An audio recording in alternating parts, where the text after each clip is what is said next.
ہے وہ تو ظاہر ہے کہ بڑی ایک جو بچپن میرا بڑا وہ تلخ ہے، کیونکہ میرے والد صاحب جو تھے ان کا انتقال ہو گیا تھا، اور ہم 6 بھائی تھے اور ایک بہن تھی، اور بڑا مشقت کا زندگی تھی۔ میں وہ بچہ ہوں جس کو 6 سال کی زندگی کے اندر باقاعدہ کام کرنا پڑتا تھا، اور وہ میں کما کے گھر لاتا تھا، اور وہ ہمارے گھر کے اندر جو ہے نا وہ روزی روٹی چلتی تھی ہماری۔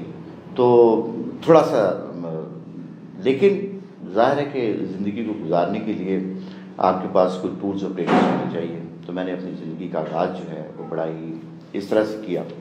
لیکن آگے جا کے میں نے باقاعدہ جو اسکولنگ میری ہوئی ہے وہ اس طرح سے نہیں ہوئی جیسے کہ آپ لوگوں کی اسکولنگ ہوئی ہے۔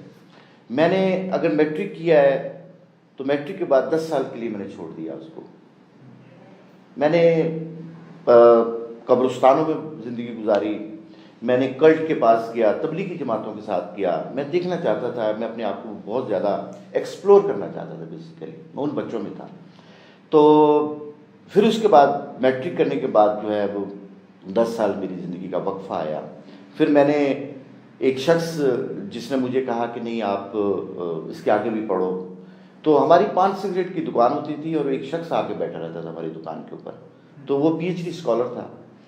وہ کبھی سونف کوئی پان لینے کے لیے میرے پاس آتا تھا تو کہتا تھا آپ اتنے ذہین ہیں، پڑھتے کیوں نہیں ہیں؟ تو وہ مجھے وہیں پہ بیٹھ کر کے کتابیں لے آتا تھا اور مجھے پڑھانا شروع کر دیتا تھا۔ تو میں نے جب 10 سال کے بعد ایف اے کیا تو اخبار میں میری تصویر آئی اور میں نے ہائیسٹ مارک آبٹین کیے پرائیویٹ بچوں کے اندر۔ تو وہ میری زندگی کا ایک نیا ایکسپیرینس تھا۔ لیکن اس سے پہلے میں نے جو 10 سال گزارے تھے اس میں میں نے کرکٹ کھیلی، میں نے ہاکی کھیلی، میری پوری فیملی جو ہے ہاکیسٹ تھے اور میں نے کرکٹ کھیلی، لیکن میں نے اپنی زندگی کا اس کو حصہ نہیں بنایا کسی بھی چیز کو۔ پھر اس کے بعد میں ایک ملٹی نیشنل کمپنی تھی لاہور میں ان کے پاس آ گیا، پیرے کاردن ایک کمپنی تھی، ان کے پاس آیا تو انہوں نے مجھے پڑھایا لکھایا، کافی بی کام کروایا اور ان کے پاس میں جاب کرتا رہا۔ میں جب لاہور میں آیا تھا تو میرے پاس جوتے نہیں تھے، اور بڑی مشکل کی زندگی تھی میری لاہور کے اندر، لیکن میں نے ہمت نہیں ہاری۔ اسکالر اور کالج آف کامرس سے میں نے جو ہے نا بی کام کیا۔ اس کے بعد پھر 10 سال میرے، پھر میں نے علامہ اقبال اوپن یونیورسٹی سے جو ہے نا وہ ایم اے کیا اس کے اندر اقبالیات کے اندر۔ یہ میرا سفر جاری رہا اس کے اندر۔ لیکن اس کے ساتھ ساتھ میں ترقی کرتے کرتے ایک بہت بڑی جو فرم تھی پیرے کاردن، اس کی بہت کی پوسٹ کے اوپر پہنچ گیا۔ وہ سوٹس بناتے تھے، پینٹ کوٹ بناتے تھے، ٹائز بناتے تھے اور پوری دنیا کے اندر وہ کرتے تھے۔ اس کی میں کی پوسٹ پہ آ گیا، لیکن میں اپنے آپ کو ایکسپلور کرنا چاہتا تھا، میں دیکھنا چاہتا تھا اپنے آپ کو کہ میں کہاں تک میرے اندر جو اللہ تعالیٰ نے ایبلٹیز رکھی ہے کیا میں ان کو کیپیبلٹیز میں چینج کر سکتا ہوں۔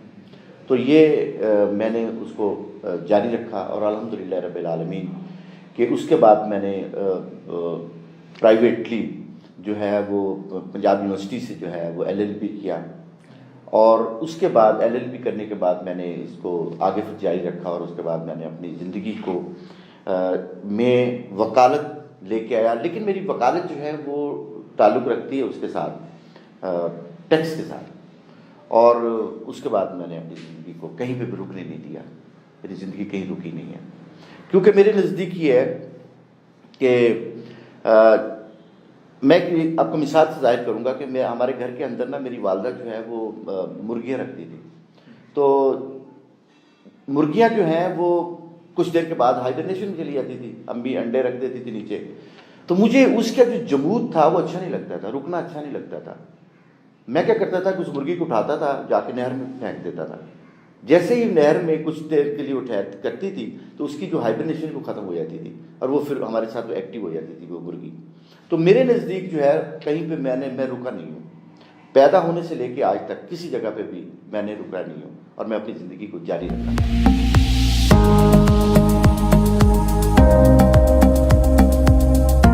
اصل میں نا یہ جو میں نے اس کو نا بہت زیادہ پڑھا ہوا تھا، ہیپنوسس کو میں بچپن سے جانتا تھا۔ میں نے بہت سے ایسے زندگی کے تجربات کیے تھے جس کے ذریعے مجھے درباروں پہ جانا، قبرستانوں پہ جانا، یہ چیزیں اچھی لگتی تھیں۔ میں بہت ساری ایسی لوگوں سے ملاقات کرتا رہتا تھا جن لوگوں نے اپنے آپ کو ایکسپلور کیا ہوا تھا، وہ مراقبوں سے گزرتے تھے، تو میں اس کافی ایک یہاں پہ بابا قیوم صاحب ہوتے تھے، میں ان کے پاس ایک دفعہ گیا تو میں نے دیکھا کہ وہ بابا قیوم صاحب جو تھے وہ ایک جگہ پہ بیٹھے ہوئے ہیں، لیکن وہ سوٹا لگاتے تھے، وہ نشہ کرتے تھے. مجھے ان کی عادتیں اچھی نہیں لگی. تو میں نے ان سے پوچھا کہ میں کہ یہ تصوف کیا ہوتا ہے. یہ سوال میرے بہت سے ہوتے تھے، لیکن ان کے سوالوں کا جواب ان کے پاس نہیں ہوتا تھا. تو ایک دن میں ان سے وہاں سے اٹھا ہوں، تو ایک دن اخبار کے اندر میں نے ایک دیکھا کہ لگی ہوئی تھی کہ ڈاکٹر معیز صاحب ہیں کوئی، اور وہ ایک ہوٹل کے اندر وہ اپنا پروگرام کرتے ہیں. 150 روپے اس زمانے میں لیتے تھے. تو میں نے ٹکٹ لیا اور میں وہاں پہنچ گیا. تو میں نے کہا کہ اچھا یہ تصوف جو ہے یہ کیا کرواتے ہیں، پتہ لگا کہ مائنڈ سائنسز کا پروگرام کرواتے ہیں. تو میں نے وہ پروگرام دیکھا تو میں نے کہا کہ اچھا، تو وہ 80 لوگوں کے لوگ بیٹھے ہوئے تھے، اور اچانک جو ہے وہ ڈاکٹر معیز صاحب جو ہیں وہ بو ان کی تھی اور لگائی ہوئی، اور وہ فرینچ رکھی ہوئی تھی، انہوں نے اچانک وہ آئے. تو میری آنکھوں میں آنسو آ گئے اس کو دیکھ کر کے. وہ کہانی سنا رہے ہیں، کہانی سناتے تھے، وہ ایک ایگل کی کہانی سناتے تھے. تو میں نے کہا کہ یہ کہانی میری ہے، اور آج کے بعد یہ جو تصوف ہے میں نے مائنڈ سائنسز کے ذریعے سیکھنا ہے. تو میں نے اس کے بعد ڈاکٹر معیز کے پاس جتنی بھی کلاسز تھی، جتنے بھی پروگرامز تھے، وہ میں نے سارے لیے، اور روزانے کی بنیاد پہ جہاں پہ بھی کراچی، اسلام آباد، پشاور، جہاں پہ بھی ان کے پروگرامز ہوتے تھے میں جاتا تھا وہاں پہ، اور پروگرامز کا حصہ بنتا تھا. اس میں نے بہت سے پروگرامز ان سے کیے، خاص کر سلوا میتھڈ ان سے کیا ہے، ہپنوسس ان سے کیا، EHD ان سے کیا، اور اس کے علاوہ جو ہے ریکی میں نے ان سے کیا، ماسٹر ریکی ماسٹر ہوں میں. اور میں نے یہ سارے پروگرامز کیے، اور آپ حیران ہوں گے کہ میں نے ان پروگرامز کے اندر کروڑوں روپیہ، لاکھوں روپیہ میں نے ادا کیا ایز اے فیس، اور مجھے اس کا بہت شوق تھا. دنیا کے کسی حصے میں بھی مائنڈ سائنسز کا کوئی بھی مضمون پڑھایا جاتا تھا، چاہے وہ رشیا ہے، چاہے وہ سری لنکا ہے، چاہے وہ کوئی بھی ملک ہے، میں نے وہاں جا کر کے اس کو سیکھا.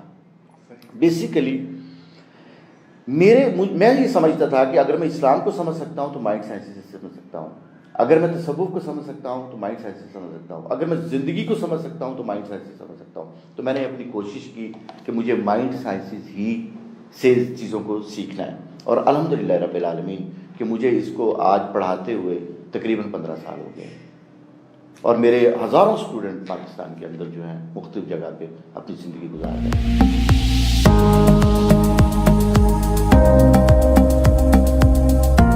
اچھا، میں ایک مثال کے ذریعے آپ کو بتاؤں گا کہ نون میں راشد ہمارے بہت بڑے ایک رائٹر تھے. انہوں نے ایک افسانہ لکھا، رقص، اور وہ افسانہ لے کے آگے اپنے استاد کے پاس، منٹو صاحب کے پاس، کہنے لگے کہ میں نے افسانہ لکھا ہے. انہوں نے پڑھا اور کہنے لگا کہ آپ نے زندگی میں کبھی رقص کیا ہے، کسی لڑکی کے ساتھ رقص کیا ہے؟ اس نے کہا جی میں نے نہیں کیا. اس نے کہا کہ پھر جاؤ ایک دفعہ کسی لڑکی کے ساتھ رقص کر کے آؤ. تو کہتے پھر میں گیا، ایک لڑکی کے ساتھ میں رقص کر کے آیا، تو میں نے وہ افسانہ آگے پھاڑ دیا. میں نے کہا کہ یہ تو سارا کچھ جو ہے یہ بناوٹی ہے، یہ ریبوٹک ہے، اس میں کچھ بھی حقیقت پہ مبنی نہیں تھا. تو زندگی میرے نزدیک جو ہے وہ حقیقت پہ مبنی ہو جیسی نظر آئے. بانو آپا سے کسی نے سوال کیا تھا یہ کہ بانو آپا آپ کے جتنے بھی ناول ہیں وہ اچانک ختم ہو جاتے ہیں. اس نے کہا زندگی کا اصول یہی کہ یہ اچانک ختم ہو جاتی ہے. تو میرے نزدیک جو زندگی ہے یہ بالکل ایک پھول کی طرح ہے، اور یہ دوبارہ نہیں ملنی آپ کو. یہ 41,000 کلومیٹر ریڈیس کی زمین جس پہ آپ اور میں زندہ ہیں، یہاں پہ یہ جو مین فرینڈلی ہے، جو زمین جو ہے ہیومن فرینڈلی ہے، یہاں پہ ہم نے دوبارہ تو آنا نہیں ہے. تو یہاں پہ ایک پوری بھرپور زندگی گزار کے مریں. اور دوسری بات جو بڑی اہم میں کرنا چاہوں گا وہ یہ کہ اگر کوئی فرشتہ آ جائے ابھی اور مجھے کہے کہ آپ کی جان لینی ہے، اور میں اسے کہوں کہ صرف 5 منٹ دے دو، میں نے اپنی گاڑی میں سے کچھ چیزیں نکال کے لے کے آنی ہے، تو کیا وہ وقت دے گا مجھے؟ نہیں دے گا. تو میں اپنا وقت اس کو کیوں دوں؟ میں زندگی کا ایک ایک لمحہ زندہ رہنا چاہتا ہوں، میں مرنے تک زندہ رہنا چاہتا ہوں. یہ میری زندگی کا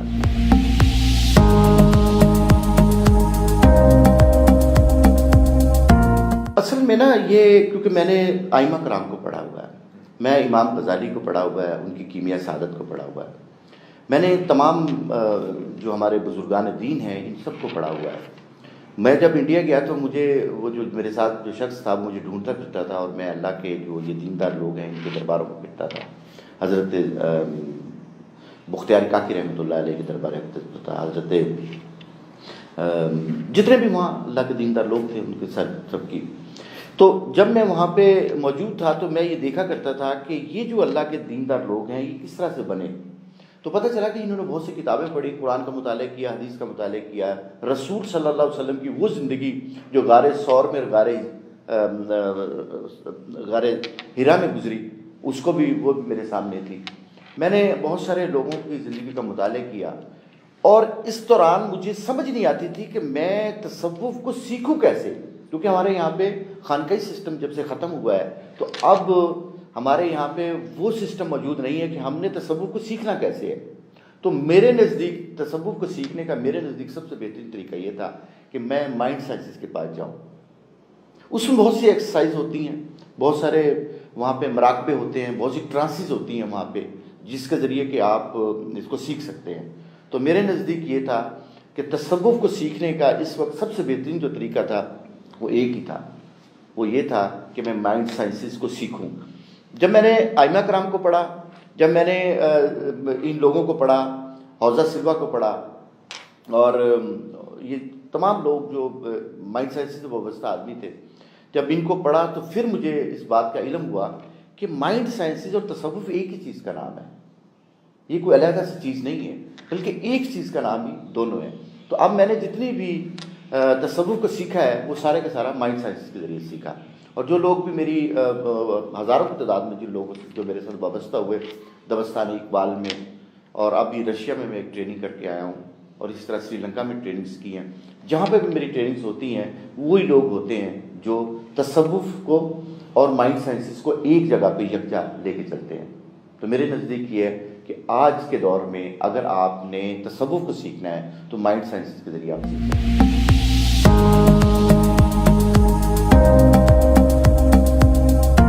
یہ دونوں جی میرے استاد تھے، میں نے دونوں سے فیض حاصل کیا، اور خاص کر بانو آپا کے ساتھ میرا وقت بہت گزرا. اصل میں یہ لوگ بہت بڑے تھے، بہت بڑے لوگ تھے. میں ایک چھوٹی سی مثال کے ذریعے آپ کو وضاحت کروں گا کہ ایک دفعہ نا اشفاق صاحب جو ہیں وہ تشریف فرما ہیں، اور بڑے بڑے سیکریٹری اور بڑے بڑے لوگ جو ہیں ان کے پاس تشریف لایا کرتے تھے. ان کا ہر جمعرات کو وہاں پہ ایک محفل ہوتی تھی، میں بھی جاتا تھا اس محفل میں. تو ایک دن اس محفل میں نا ایک آدمی تھا جو کڑا سا پہنتا تھا، غریب سا آدمی تھا، اور وہ کالی چادر لے کے اپنے اوپر رہتا تھا. تو سب لوگ یہ سمجھتے تھے، وہ بولتا چالتا نہیں تھا لوگوں کے ساتھ، وہ اچانک بیٹھا رہتا تھا بس آ کے. تو ایک دن اچانک جو ہے نا وہ کھڑا ہو گیا. جب وہ کھڑا ہوا تو اس نے ایک ڈبی نکالی، پینسلوں کی ڈبی جو ہوتی ہے. جب پینسلوں کی ڈبی نکالی تو اشفاق صاحب بھی کھڑے ہو گئے اور ہم بھی دیکھنے لگ پڑے کہ یہ کیا معاملہ ہے. تو وہ شخص کہنے لگا کہ اشفاق صاحب میں تو اڈیا سے نا پینسلیں ڈبی لے کے آئے. اشفاق صاحب نے جیسے ہی اس کو کھڑا کیا اور وہ کہا بانو کتنے، بانو جلدی آ جلدی آ جلدی آ. بانو آپا اندر پکوڑے پکا رہی تھی ہمارے لیے، کوئی کھانے کا انتظام کر رہی تھی. تو جیسے ہی وہ اندر سے باہر آئی تو کہنے لگی جی خان صاحب، کہندی تو کدوں دی مینوں کہہ رہی کہ پینسل چاہیے، ایک پینسل چاہیے، اب دیکھ بھائی تیرے واسطے نا پوری ڈبی لے آیا. اتنی عزت اس کو دی، اتنا احترام اس کو دیا، اتنی اس کو رسپیکٹ دی کہ وہ آدمی جو ہے وہ اس کے بھی آنکھوں میں آنسو، ہماری آنکھوں میں بھی آنسو، ہم سب لوگ دیکھ رہے ہیں اس کو کہ ایک آدمی جو 10 روپے 15 روپے کی ڈبی پینسلوں کی لے آیا، لیکن یہ بودر نہیں کرتا. دیکھنا یہ تھا کہ وہ انسانوں کی عزت کتنی دیتے ہیں. تو اس نے اس کے انگیز کو اس کو بڑی عزت دی. دوسری بات، میں جو اشفاق صاحب سے اور اس فیملی سے متاثر ہوا، میں نے اپنی زندگی کو 13-14 سال ان کے ساتھ گزارے. بانو آپس میں بہت متاثر تھا کہ بانو آپا کے میں سوال کرتا رہتا تھا کہ آپا جی، اماں جی سانو دسو کہ جی سانو رب نال پیار کرنا چاہیے کہ عشق کریے رب نال. تو کہنے لگی پتر، ان کی عادت تھی کہ ان کے نا مسا سا تھا تو اپنے مسے کو نا یہ کریدتی رہتی تھی. تو کہنے لگی اسلم اسی رب نال نہ پیار کریے، عشق نہ کریے. میں کہ اماں جی کیوں نہ کریے عشق؟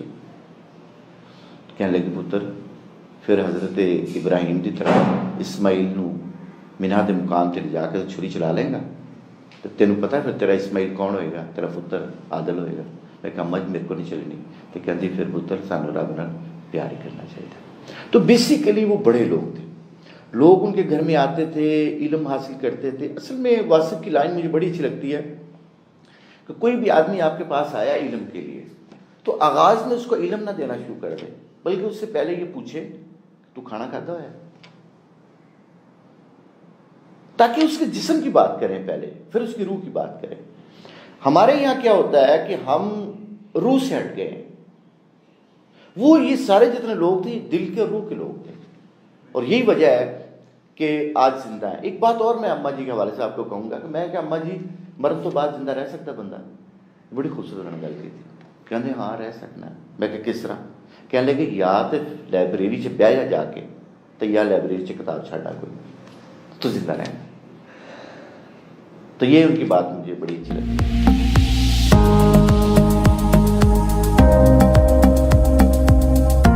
اچھا، مائنڈ سائنسز میں اور ہماری جو تصوف ہے نا اس میں ایک چیز مشترک جو ہے نا وہ اور ہی ہے. یعنی ہر انسان کی ایک اور ایک باڈی ہے، اور یہ 8 میٹر ریڈیس ہے. یہ کیا ہے؟ ہماری باڈی سے جب ہم تھاٹ کرتے ہیں تو ہمارا مائنڈ جو ہے یہ پلسیٹ ہوتا ہے. ہمارا مائنڈ پلسیٹ ہوتا ہے اور اس سے الیکٹرو میگنیٹک ویوز پروڈیوس ہوتی ہیں. جب ہم پازیٹیو ہوتے ہیں تو یہ الیکٹرو میگنیٹک ویوز پازیٹیو ہوتی ہیں، اور جب ہم نیگیٹو ہوتے ہیں تو یہ الیکٹرو میگنیٹک ویوز نیگیٹو ہوتی ہیں. تو بیسیکلی نیگیٹو اور پازیٹیو یہ سارا دن چلتا رہتا ہے ہمارا ہر لمحے، کیونکہ یہ تھاٹ کے ساتھ ہمارا تھاٹ، جیسے ہی ہم کوئی تھاٹ لیتے ہیں تو یہ ہمارے اندر پروسیس شروع ہو جاتا ہے. جیسے ہی تھاٹ لیتے ہیں وہ پوری باڈی کو کرپٹ کر دیتی ہے یا باڈی کو انہانس کرتی ہے. آپ کی باڈی کے جتنے بھی سیل ہیں، چاہے آرگن سیل ہیں یا آپ کے مائنڈ سیل ہیں یا آپ کے نیورون سیل ہیں، یہ سارے کے سارے یا چارج ہو رہے ہوتے ہیں یا ڈسچارج ہو رہے ہوتے ہیں.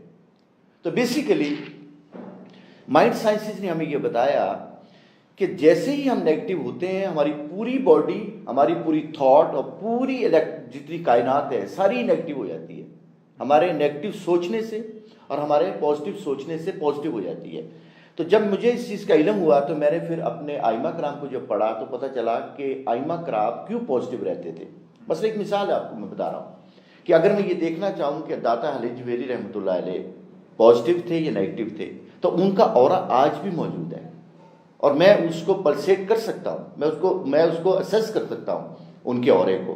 اور یہی وجہ ہے کہ جب ہم آج بھی قبروں پہ جاتے ہیں، ان کے دربار اقدس پہ جاتے ہیں تو ہمیں ہزاروں لوگ وہاں پہ ملتے ہیں، کیونکہ وہ ایک دوسرے کے اورے کے ساتھ منسلک ہوتے ہیں.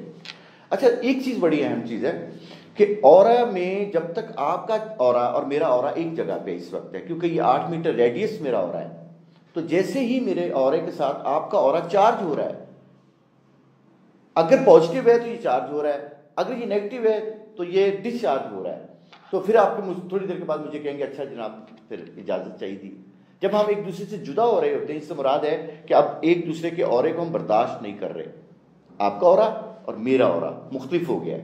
اور دوسری بات ہے کہ جب بھی آپ کسی ایسے نیگیٹو انسان کے پاس بیٹھیں گے کچھ دیر کے لیے تو آپ دیکھیں گے کہ کچھ دیر کے بعد آپ نیگیٹو ہونا شروع ہو جائیں گے. کیوں؟ کہ اس کے اورے نے آپ کے اورے کو نیگیٹو کر دیا. ایک بڑی میں آپ سے بات کرنا چاہوں گا کہ اورا ہوتا ہے کیا، سمجھانے کے لیے لوگوں کو. ایک دفعہ میں آفس میں بیٹھا ہوا تھا تو میں نے اپنے پیون کو کہا کہ جاؤ دیکھو جا کے گاڑی، وہ شام کو ذرا صاف کر دیتا تھا گاڑی. اس نے کہا جی سر جی گاڑی کوئی نہیں توڑی ہوتی. اب ایک جگہ جہاں میں نے گاڑی کھڑی کی ہے گاڑی نہیں ہے وہاں پہ. اب میرا اورا جو ہے ڈسچارج ہو گیا، مجھے ٹھنڈے پسینے آنے شروع ہو گئے اور میرا اورا میری باڈی کے ساتھ لگ گیا، پیل ہو گیا میں. اب میں چل رہا ہوں، اسے چلا نہیں جا رہا. لیکن جیسے ہی میں گاڑی کے قریب گیا تو گاڑی کھڑی ہوئی تھی، کیونکہ وہ گاڑی کہیں اور میں نے کھڑی کی تھی. تو میں نے دیکھا کہ گاڑی کھڑی تھی. اب اورا پھر چارج ہونا شروع ہو گیا. تو یہ جو اورا ہمارا ہے یہ چارج بھی ہوتا رہتا ہے اور ڈسچارج بھی ہوتا رہتا ہے. جب ہم اچھے لوگوں کے پاس بیٹھتے ہیں، اللہ والوں کے پاس بیٹھتے ہیں، بابوں کے پاس بیٹھتے ہیں تو اورا یہ ہمارا چارج ہو رہا ہوتا ہے. جیسے نیگیٹو لوگوں کے پاس بیٹھتے ہیں، اور مجھے کیونکہ جانے کے اتفاق ہوتا ہے ادھر جیلوں میں پڑھانے کے لیے جاتا ہوں میں وہاں پہ، تو میں نے وہاں پہ دیکھا کہ 99.99% لوگ جو ہیں وہ نیگیٹو ہوتے ہیں وہاں پہ. ان سے گفتگو کرتے ہیں تو آپ کو نیگیٹو گفتگو وہاں پہ، کیونکہ وہاں پہ اورا آپ کا اوور آل جو آپ کو نظر آ رہا ہوتا ہے وہ سارا ہی نیگیٹو ہوتا ہے، کیونکہ وہاں رہنے والے زیادہ لوگ جو ہے وہ نیگیٹو ہوتے ہیں۔ تو میں اپنے سامعین سے بھی یہ کہوں گا کہ آپ ہمیشہ ان لوگوں کے پاس بیٹھیں جن کے اورے پازیٹیو ہیں، اور دوسری بات یاد رکھیں کہ جو آدمی پیل میں ہوگا نا، پیل میں، اس کا اورا نیگیٹو ہوگا، اور جو لوگ سرخ ہوتے ہیں ان کے چہرے بڑے حشاش بشاش ہوتے ہیں وہ پازیٹیو ہوتے ہیں لوگ، اور پازیٹیو اورے کے لوگ۔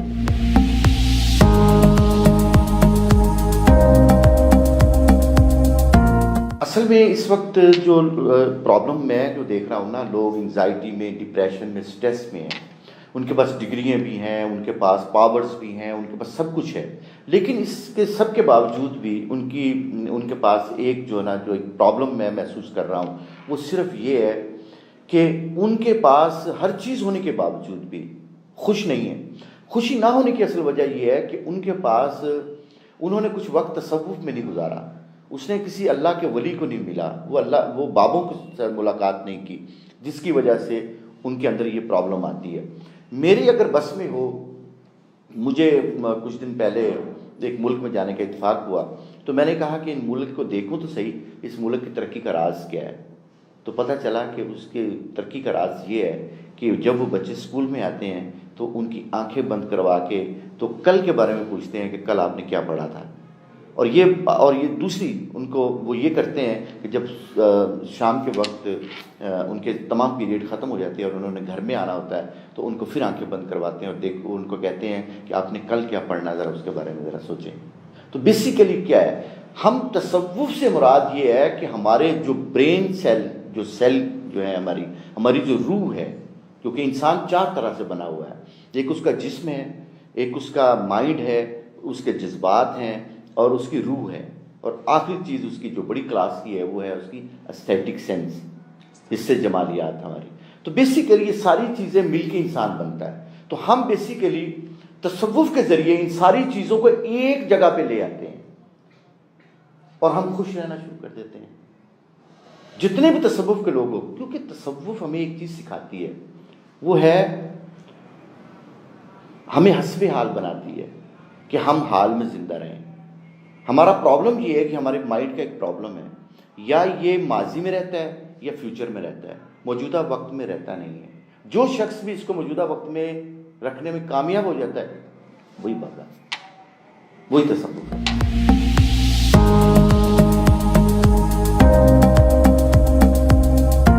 اصل میں اللہ سبحانہ تعالیٰ نے نا شعیب انسان کو بنایا کیسے، اس کو سمجھنا بہت ضروری ہے۔ اللہ سبحانہ تعالیٰ نے انسان کو 2 طرح سے بنایا ہے، ایک ہے وہ جو میٹر کے بنے ہوئے ہمیں، اگر ہماری کسی لیبارٹری میں جائیں اور وہاں پہ جا کر کے آپ اپنی انالیسس کروائیں، اپنا کیمیکل انالیسس کروائیں، تو وہ جو رپورٹ آئے گی کہ اس میں کیلشیم کتنا ہے، اس میں پوٹاشیم کتنا ہے، اس میں فاسفورس کتنا ہے، یہ سارا کیا ہے، یہ سارا آپ کے بالوں سے لے کے پاؤں کے ناخن تک ہم کیمیکل کے بنے ہوئے ہیں، تو یہ میٹر ہے۔ اور اس کے ساتھ ایک اللہ تعالیٰ نے ہمیں کمال کی چیز ہمارے اندر دی ہے باڈی میں، وہ ہماری ہے انا، ایگو، وہ ہماری اسی سے ہی ہماری پرسنالٹی بنتی ہے۔ اگر آپ کی ایگو نہیں ہے، آپ کی پرسنالٹی نہیں۔ ہاں، اگلی بات یہ ہے کہ میں اپنی ایگو کو استعمال کیسے کرتا ہوں، پازیٹیو استعمال کرتا ہوں یا نیگیٹو۔ اگر تو یہ میں اس کے ایک بڑا خوبصورت آپ کو باہو سرکار کا ایک شعر سنانا چاہوں گا۔ آپ فرماتے ہیں کہ صورت نفس امارا دی، جیویں گلر کالا ہو، پونکے چونکے لو پیوے، منگے چربن والا ہو، کھبے پاسے نال دل دے ایدا رہن بسیرا ہو۔ انسان دا سب تو بڑا دشمن رب ہی کر سٹالا ہو، کہ اگر تو یہ نفس مطمئنہ کی طرف نہیں گئے اور نفس امارہ پہ رہے تو یہ نیگیٹو ہے۔ اور ایک چیز اور میں بتا دوں کہ اگر کسی فقیر کو آپ دیکھیں، فقیر سے مراد مانگنے والا، بھیک مانگنے والا، چوک میں کھڑا ہے، اور اکثر و بیشتر یہ کہا جاتا ہے ہمیں جب بھی ہم تصوف میں جاتے ہیں کسی بندے کے پاس، تو وہ سب سے پہلے کہتا ہے یہ اپنی انا مار کے آؤ۔ نہیں، انا نہیں مارنی، کیونکہ اگر آپ نے انا مار دی تو وہ چوک میں کھڑا ہوا فقیر جو ہے اس کی تو انا مری ہوئی ہے۔ نہیں، ہم نے اس کو ٹرین کرنا ہے، اپنے مطابق کرنا ہے۔ تو اگر یہ آپ کے مطابق انا ہو جاتی ہے، ایگو آپ کے مطابق ہو جاتی ہے، آپ کی جو پرسنالٹی آپ کے مطابق ہو جاتی ہے تو بڑی کلاس کی ہے. ادروائز اچھا ایک چیز اور بڑی اہم ہے، وہ یہ ہے کہ ہم نے نا دو چیزوں کو مکس کیا ہوا ہے، پرسنالٹی کو اور ذات کو. پرسنالٹی اور ہے، ذات اور ہے. جس کی مثال میں آپ کے سامنے رکھوں گا کہ آپ واش روم میں نہا رہے ہیں، بڑا انجوائے کر رہے ہیں with a foam, with a hot water, لیکن اچانک ہی آپ کو کی ہول سے کوئی دیکھتا ہے. اب آپ چھپ رہے ہیں. کیوں چھپ رہے ہیں؟ کہ پہلے آپ کی ذات تھی، اب آپ کی پرسنالٹی ہے. اس کو سمجھنا بہت ضروری ہے کہ پرسنالٹی کا تعلق میں آپ کو جو دیکھ رہا ہوں اور ذات کا تعلق جو میں اپنے آپ کو دیکھ رہا ہوں. تو بیسیکلی ہم نے ذات پہ کام نہیں کیا، ہم نے پرسنالٹی پہ کام کیا. یہ جو کوٹ شوٹ جو کچھ بھی میں نے پہنا ہوا ہے، اس کا تعلق میری پرسنالٹی کے ساتھ ہے، ذات کے ساتھ نہیں. ذات کون سی ہے؟ ذات ہے، وہ کہتے ہیں نا کہ میں بھی ہوں اپنی ذات کے پیچھے پڑا ہوا، میرا شمار بھی تو میرے دشمنوں میں ہے. تو بیسیکلی وہ ذات کہاں پہ ملے گی؟ اس کے لیے ہمیں کہا گیا، جس کے لیے رسول صلی اللہ علیہ وسلم 3.5 سال غار ثور غار حرا میں گئے، اور اس کے لیے کہا گیا ہمیں کہ تم اعتکاف کرو. اعتکاف کے اندر جب ہم بیٹھتے ہیں 10 دن جو روزوں میں ہم بیٹھتے ہیں، تو بیسیکلی اعتکاف ہم نے اپنی ذات سے بات کرنی تھی. اور اعتکافی میں نے کسی سے پوچھا کہ یہ اعتکافی کیا ہوتا ہے، اس نے کہا کہ اعتکاف سے اعتکافی ہے، اور اعتکافی وہ ہوتا ہے یہ جو آپ کا کنگا ہے جس سے آپ کے بال سیدھے ہو جاتے ہیں. اسی طرح آپ نے اعتکاف کی حالت میں 10 دن اپنی معاملات کو سیدھا کرنا تھا، جو ہم نے نہیں کیا. وہاں پہ بھی ہم کمپیوٹر اور چیزیں لے کے بیٹھے ہیں.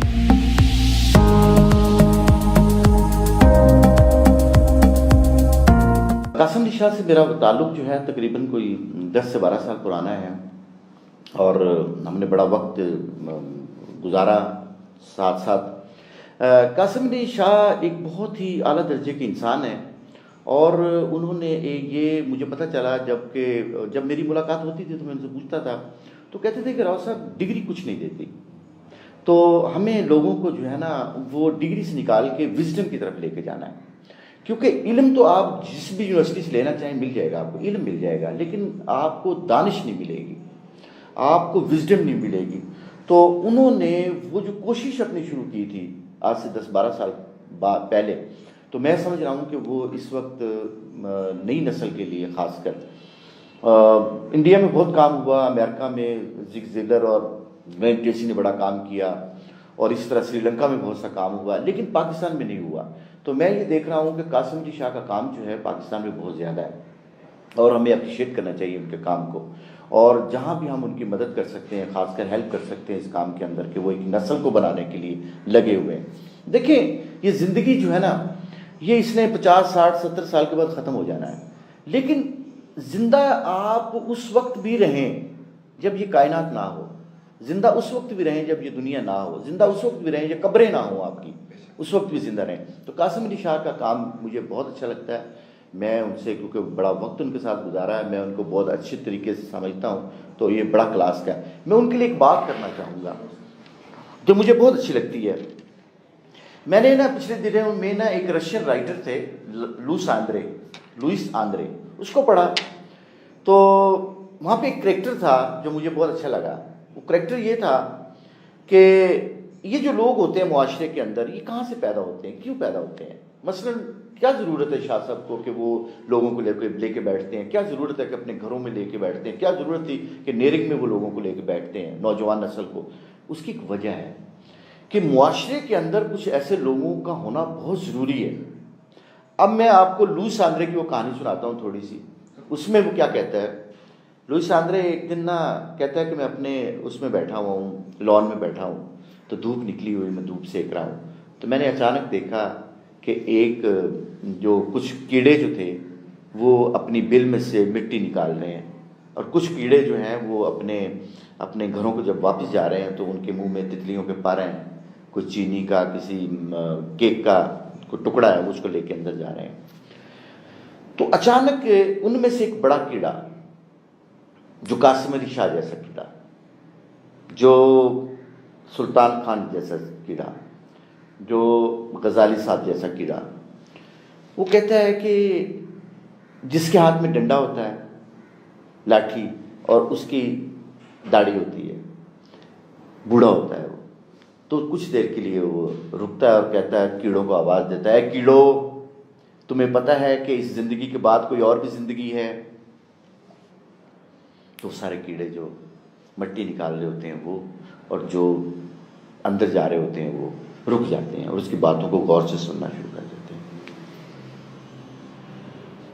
سن رہے ہوتے ہیں بڑے غور سے اگلی زندگی کے مقصد حیات کے بارے میں وہ بتا رہا ہوتا ہے۔ اچانک پیچھے سے ایک کیڑا آتا ہے، اس کے ہاتھ میں بڑا سا ڈنڈا ہوتا ہے، اور وہ کہتا ہے کہ کیڑوں تم نے آج کا اپنا کام مکمل کر لیا ہے؟ تو کیڑے اپنے کام میں لگ جاتے ہیں، اور وہ بوڑھا کیڑا جو ہے وہ بات کر رہا ہوتا ہے اور اس کی بات کو کوئی نہیں سنتا۔